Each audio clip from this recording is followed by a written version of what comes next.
Palace Press Officer Claire Castro warns that resigned Ako Bicol Representative Zaldico cannot escape possible cases that may be filed against him. That and more with mobile journalist Julie Baiza. Julie.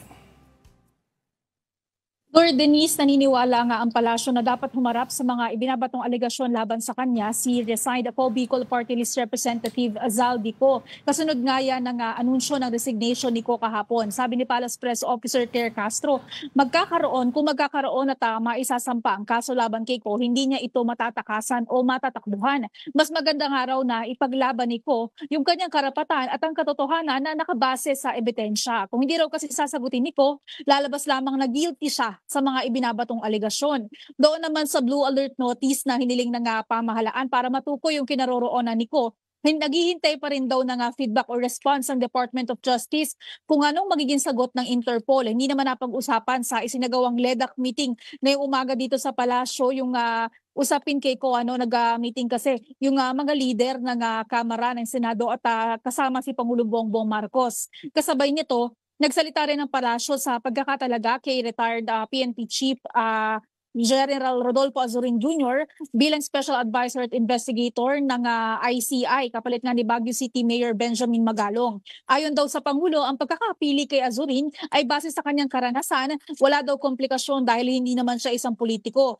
Doon naman sa usapin ng pagkakadawit ni Azurin sa alleged cover-up ng 6.7 billion shabu haul sa Manila noong panahon niya bilang PNP chief, maliwanag naman daw sabi ni Castro na hindi nakasuhan si Azurin at kung naaakusahan lang, madali naman daw na mag-name drop o kaya magturo ng pangalan lalo na ngayon. Bumuelta rin ng Malacanang sa naging privileged speech ni former Senate President Cheese Escudero na sinusunod lang daw yung script ni former Speaker Martin Romualdez, yung investigasyon sa flood control. Sa ngayon, ang sabi ni Castro, kung iyan daw yung napapansin ni dating SB, posible naman daw na hindi iyan yung obserbasyon ng iba. Sa ngayon, lahat daw ng nababanggit na pangalan ay ituturing na inosente hanggat hindi nga nahatulan. Hindi raw madadaan sa talumpati yung investigasyon kundi sa facts at ebidensya na ibabatay nga sa investigasyon ng ICI.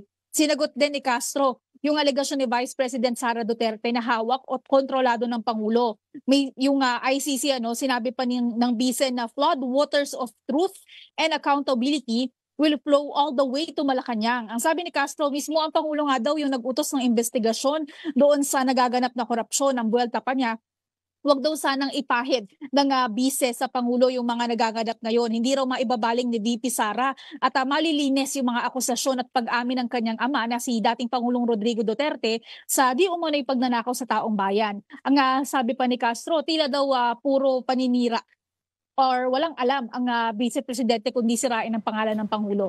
Lord Denise? May panawagan, di ba, na gawing transparent daw ang mga proceedings. Nabanggit mo pala kanina, Julie, ICI, no? ICC yata nabanggit mo kanina. Ay, ICI, yes. Medyo sa mga gantong konteksto, medyo dapat delikado yun, ha? Kahit isang letra lang, kasi isa, mahalagang issue din. Pero ano ang reaksyon ng Malacanang sa panawagan na ng publiko na i-live stream daw ang proceedings, Julie? Yes, Lord, itanong na nga yan kanina pero simula't simula pa nga lang malinaw din yung naging pahayag ng Pangulo na ipauubaya nila sa ICI kung ano yung magiging desisyon mo, paano yung proseso ng investigasyon. So ang hinihintay natin ngayon, yung desisyon ng ICI, ano yung magiging anunsyo nila, kung isa sa publiko ba nila yung kanilang mga investigasyon. Though ang palasyo, paulit-ulit din naman sinasabi na gusto nga din talaga nila maging transparent sa investigasyon para updated kumbaga at malinaw at na nailalatag sa publiko yung mga facts tungkol nga dito sa gumugulong na investigasyon, lalo't sinasabi din ng palasyo na mismo ang Pangulo nga yung nagbunyag at nagutos nga na investigahan yan. Julie, may confirmation ba ang Malacanang o may sinabi ba sila dun sa report na merong ghost farm-to-market roads sa Davao? Actually, kanina isa rin yan sa napag-usapan. Nakausap daw ni Castro si DA Secretary Francisco Chu Laurel kanina at nakumpirma nga yung ghost farm-to-market road project dyan sa Davao. Ang sabi ng palasyo, kagaya ng ibang mga natuklasang anomalyang flood control project, tututukan din daw yan. Hindi rin yan palalagpasin ng pamahalaan. Okay, Julie, kahapon yata ito, no? May Marunong, si Auntie Claire natin talagang marunong na mag-aikido pabalik eh. At tanong, hindi ko na tinanong si Pangulong Duterte kasi ayaw ko ma-stress. Tapos ang hirit naman ni Auntie Claire natin, ayaw mo ma-stress pero ang ini-stress mo yung Pilipinas dahil sa mga kwento mo. Kahapon nito, no? Julie? I think sa I think sa mga vlog and Okay. sought for comment yung sinasabi ni yung pahayag na yan. Hindi siya sa press briefing or even the ambush interview noong hapon. Okay, may tanong ka ba kay ating Ate Julie natin? Sige. Nasaan ang Pangulo ngayon, Julie? Mayroong event ang Pangulo ngayong alas 2 at saka mamayang alas 5 sa reopening ng PICC. So pangungunahan ng Pangulo yung muling pagbubukas ng PICC kasi isinara yan for rehabilitation. And ngayon nga, maaari na ulit magamit for different activities. Oo, PICC. Diyan ka ba gumraduate? Kasi yung PICC ginagamit na graduation venue once upon a time ng USTE. Yan, ano?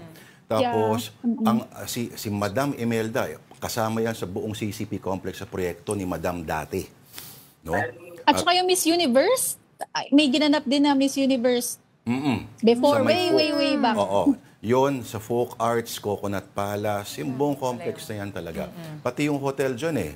Kasi nagkaroon dyan ng isang malaking pagpupulong ng mga industrialist. At yung Westin Philippine Plaza noon ay part niyan. Ngayon, yung film center, maraming mumu, sabi nila. Pero hindi yun ghost project. Meron talaga, oo. Meron yan, oo. Nadaanan ko Anyway, rin yan. pupunta ka ba ron, Julie, sa PICC? Yung inaabangan natin yung alas 2 ngayon, kasi medyo maganda rin yung event, makikipag-meeting siya sa mga vice governors dito sa buong bansa. Alright, mga vice govs. Anyway, maraming salamat ang ating mobile journalist sa Malacanang, si Julie Baiza.